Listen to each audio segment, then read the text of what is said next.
नमस्कार दोस्तों। जैसा कि आपने थंबनेल में देख ही लिया होगा कि एसआईआर को लेकर क्रिकेटर मोहम्मद शमी को चुनाव आयोग का नोटिस। भारतीय क्रिकेटर मोहम्मद शमी को चुनाव आयोग ने नोटिस भेजा है जो कि एसआईआर मामले को लेकर है।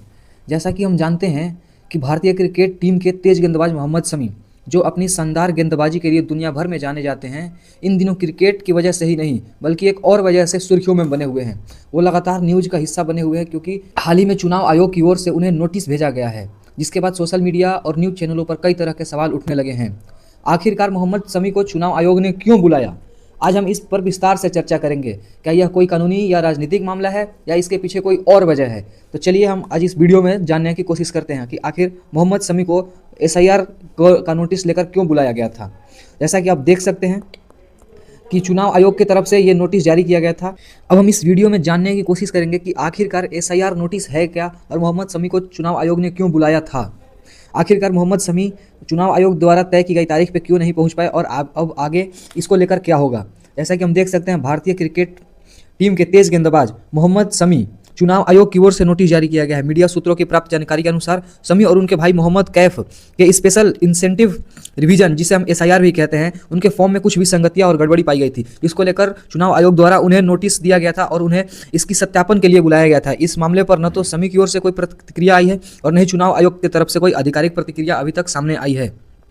जैसा कि हम देख सकते हैं कि बहुत सारे भारत के तमाम मीडिया चैनल द्वारा ब्रेकिंग न्यूज़ भी बना हुआ। चुनाव अधिकारियों ने क्या बयान जारी किया था। पश्चिम बंगाल में चुनाव अधिकारी सीईओ की तरफ से कार्यालय अधिकारी ने बयान दिया कि शमी और उनके भाई द्वारा भरे गए नामांकन फॉर्म में कुछ गलतियां पाई गई थी। इसी की वजह से दोनों भाइयों को सत्यापन के लिए बुलाया गया था। हालांकि मोहम्मद शमी मूल रूप से उत्तर प्रदेश के रहने वाले हैं, लेकिन वो अपने क्रिकेट करियर की वजह से पश्चिम बंगाल के कोलकाता शहर में शिफ्ट हो गए थे, जिससे कि वो अपना क्रिकेट करियर अच्छा बना पाए। आखिरकार शमी को इस मामले में समस्या क्या आई थी, तो हम जैसा कि पहले भी देख चुके हैं कि उन्होंने जो फॉर्म भरा था, जो एमुनेशन फॉर्म था, उसमें कुछ विसंगतियां पाई गई थी, जिसके वजह से उन्हें इसका पुष्टि करने के लिए चुनाव आयोग की तरफ से नोटिस भेजा गया था, जिसपे कि वो तय तारीख पर पहुंच नहीं पाए।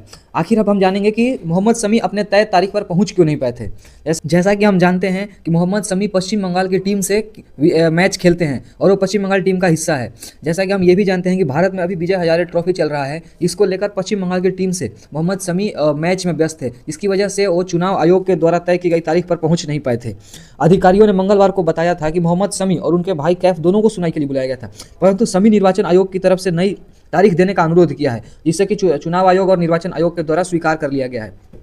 जैसा कि वो अभी मैच में बिजी थे, इसके वजह से वो तय तारीख पर पहुंच नहीं पाए। अब चुनाव आयोग की तरफ से उनकी मौजूदगी की तारीख को शिफ्ट करके 9 जनवरी से 11 जनवरी के बीच में कर दिया गया है।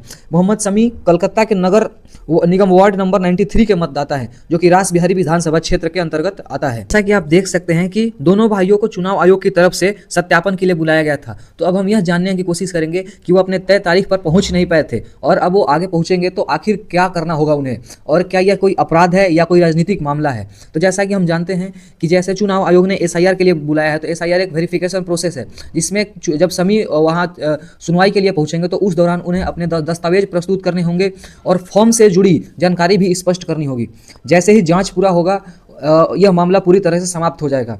अब हम ये जानेंगे कि क्या यह कोई आपराधिक या राजनीतिक मामला है, तो ऐसा बिल्कुल नहीं। मैं आपको क्लियर करते चलूँ कि ये ऐसा कोई भी मामला नहीं है। चुनाव आयोग की तरफ से एसआईआर प्रोसेस एक बहुत ही नॉर्मल प्रोसेस है, जिसमें कि वो वोटर का वेरिफिकेशन करते हैं। इससे यह बिल्कुल स्पष्ट हो गया कि यह कोई आधिकारिक केस नहीं है, आपराधिक केस नहीं है, नहीं शमी पर किसी तरह की राजनीतिक आरोप है।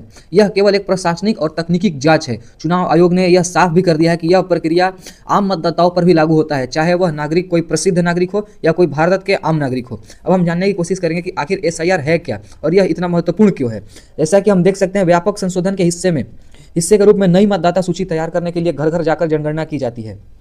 मौजूदा सूचियों को देखे बिना गणनाकर्ता प्रत्येक घर जाकर निर्धारित तिथि तक पात्र मतदाताओं की सूची बनाते हैं। यह प्रक्रिया तब तक अपनाई जाती है जब तक चुनाव आयोग इस निष्कर्ष पर नहीं पहुंच जाता कि मौजूदा मतदाता सूची पूरी तरह से पुनर्गठित करने की आवश्यकता है या उसमें अभी भी कोई त्रुटियां है। यह आमतौर पर महत्वपूर्ण चुनाव से पहले या निर्वाचन क्षेत्र परिसीमन जैसी प्रशासनिक क्रियाओं में होता है। पश्चिम बंगाल में एसआईआर मतदाता सूची क्या है। जैसा कि हम जानते हैं कि आने वाले कुछ समय में पश्चिम बंगाल में चुनाव होने वाले हैं और वहाँ पे राजनीतिक उथल पुथल मची हुई है। इसी बीच चुनाव आयोग की तरफ से पश्चिम बंगाल में एसआईआर कराया जा रहा है, जिसमें वहाँ के वोटर्स का वेरिफिकेशन किया जा रहा है।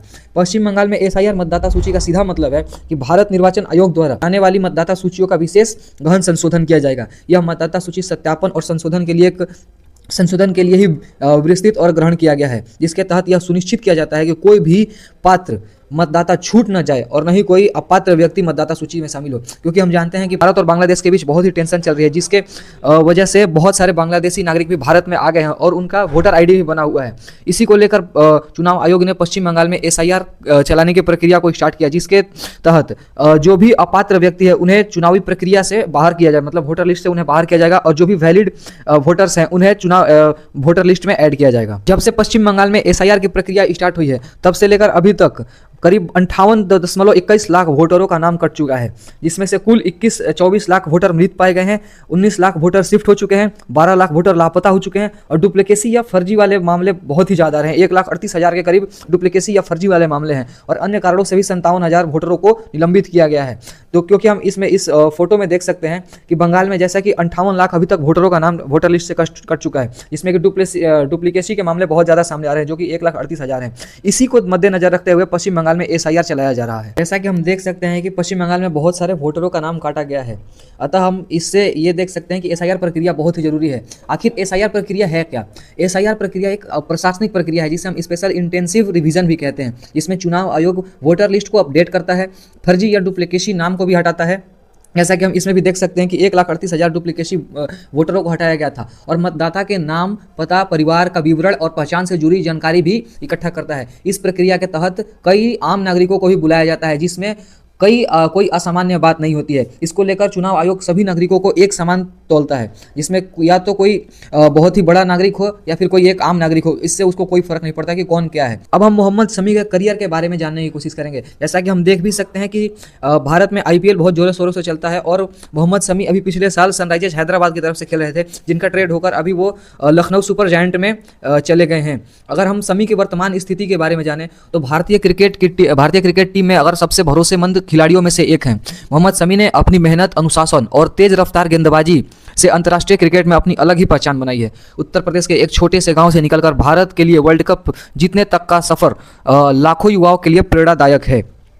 इकोनॉमिक टाइम्स की रिपोर्ट की अगर माने तो मोहम्मद शमी आज निर्धारित सुनवाई में उपस्थित नहीं हो सके। इसका कारण यह है कि वह इन दिनों गुजरात के राजकोट में विजय हजारे ट्रॉफी खेल रहे हैं, जिसकी वजह से उन्हें टाइम नहीं मिल पाया। लेकिन वो अगली तारीख को 9 से 11 जनवरी के बीच उन्होंने चुनाव आयोग के प्रस्तुत होने का वचन दिया है। जैसा कि हम देख सकते हैं कि क्रिकेट के मोर्चे पर मोहम्मद शमी को 11 जनवरी से प्रारंभ हो रही न्यूजीलैंड के विरुद्ध 3 एक दिवसीय और 5 T20 मैचों की सीरीज के लिए भारतीय टीम में नहीं चुना गया था। इसका प्रमुख कारण यह है कि मोहम्मद शमी पिछले वर्ष टखने की जटिल सर्जरी करवाई थी, जिसके वजह से उन्हें घुटने की दर्द की समस्या भी उत्पन्न हो गई थी। इसी सेम कारण की वजह से उन्हें भारत और ऑस्ट्रेलिया के दौरे पर भी टीम में जगह नहीं मिल पाया था। जैसा कि हम देख सकते हैं कि भारत और न्यूजीलैंड के लिए ओडीआई स्क्वाड रिलीज हो चुका है, लेकिन इसमें मोहम्मद शमी का नाम कहीं भी सामने नहीं आ रहा है।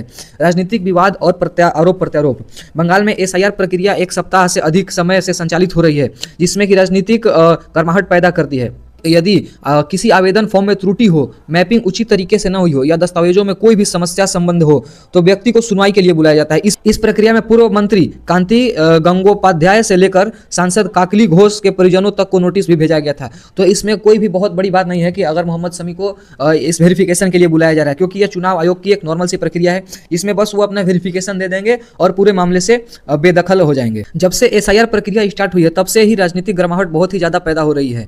जैसा कि हम जानते हैं कि अभी फिलहाल पश्चिम बंगाल में तृणमूल कांग्रेस का शासन है। तृणमूल कांग्रेस के तरफ से चुनाव आयोग पर टिप्पणियां भी की गई थी। उनकी तरफ से चुनाव आयोग पर एसआईआर के नाम पर आम लोगों को अनावश्यक रूप से परेशान करने का गंभीर आरोप लगाया गया है। मुख्यमंत्री ममता बनर्जी ने मुख्य चुनाव आयुक्त को पत्र लिखकर चुनाव आयोग पर बिना उचित योजना और गलत तरीके से एसआईआर संचालित करने का भी आरोप लगाया गया है। मुख्यमंत्री ने मांग की है कि यदि राज्य की मांगें स्वीकार नहीं की जाती है तो एसआईआर प्रक्रिया को तत्काल निलंबित कर दिया जाएगा, क्योंकि हम जानते हैं कि पश्चिम बंगाल में अभी एसआईआर प्रक्रिया चल रही है और पश्चिम बंगाल में तृणमूल कांग्रेस का ही शासन है। तो तृणमूल कांग्रेस का कहना है कि वो अनावश्यक रूप से राज्य के नागरिकों को परेशान करेंगे और जो भी राज्य की मांगे हैं उन्हें स्वीकार नहीं करेंगे तो एसआईआर प्रक्रिया को वहां से निलंबित कर दिया जाएगा और एसआईआर प्रक्रिया पश्चिम बंगाल में नहीं हो पाएगी। जैसा कि मैंने पहले भी बताया था कि ये खबर भारत के तमाम मीडिया हैंडल द्वारा कवर किया गया था, जैसा कि आप इस तस्वीरों में भी देख सकते हैं।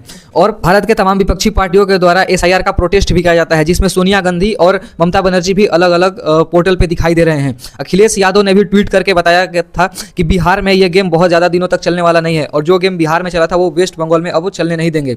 तमिलनाडु और यूपी और अदर स्टेट में भी उन्होंने इलेक्टोरल कॉन्स्पिरेसी का एक्सपोज करने के लिए अपने ट्वीट में दावा किया था। वीडियो को लास्ट तक देखने के लिए आपका धन्यवाद। अगर आप चैनल पर नए हैं तो सब्सक्राइब करना ना भूलें।